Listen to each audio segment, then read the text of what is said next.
ఎంత మంచి బట్టలేసుకుంటే జీవితం అంత మంచిగా అవుతది. అన్ని డబ్బులు రావడానికి అవకాశం ఉంటది.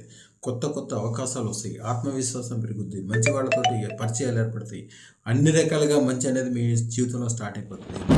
ఎప్పుడైతే కొత్త బట్టలేసుకుంటారో మీరు మీ మనసుకి మీకు తెలవకుండానే ఒక సిగ్నల్ ఇస్తున్నారు. నేను గొప్పవాడిని అవుదాం అనుకుంటున్నాను. ఇప్పుడు ఒక లాయర్ చూడండి. ఎప్పుడు ఆయన ఆ బట్టలేసుకుంటాడు. ఆ బట్టలు ఏసుకోవటంలో కొద్దిగా తేడా చేసినా కూడా జడ్జి గారు ఎప్పుడూ దాని గురించి నిందిస్తుంటాడు. చిన్న పిల్లలు కూడా కాన్వెంట్‌కి మనం ఒక డ్రెస్ ఏసి పంపిస్తాం. ఎందుకు పంపిస్తాం? వాళ్ళు రెడీ అయిపోతారు. నేను చదువుకెళ్తున్నాననే విషయం. ప్రతీదీ చాలా మంచి బట్టలేసుకోవటం వలన వాళ్ళు గ్యారంటీగా అన్ని రకాలుగా బాగుపడతారనేది శాస్త్రంలో ఉన్న అంతర్గత తత్వం. బట్టలు మీ గురించి మీరేసుకునేవి కాదు. మీ మనసు కోసం మీరేసుకునేవి. అది ఎప్పుడైతే గుర్తించి మంచి బట్టలేసుకుంటారో, ఎప్పుడు బట్టలు కొనేటప్పుడైనా ఆ విషయాలు గుర్తుంచుకోండి.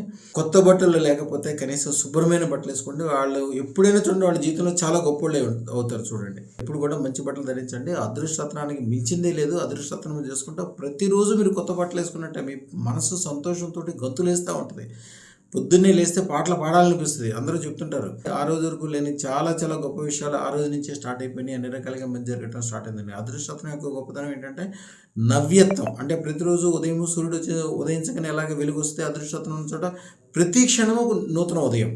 అందుకని వాళ్ళ యొక్క చాలా గొప్పతనం ఫీల్ అవుతుంటారు. అదృష్టరత్నం పెట్టుకున్న తర్వాత రోజు కొత్త బట్టలేసుకున్నట్టే లెక్కొస్తది. ఎందుకంటే వాళ్ళు నిజంగానే కొత్త బట్టలేసుకునే శక్తి వాళ్ళకొస్తది. అనేక రకాలైన అద్భుతాలు జరగటం వాళ్ళ జీవితంలో మొదలవుతది.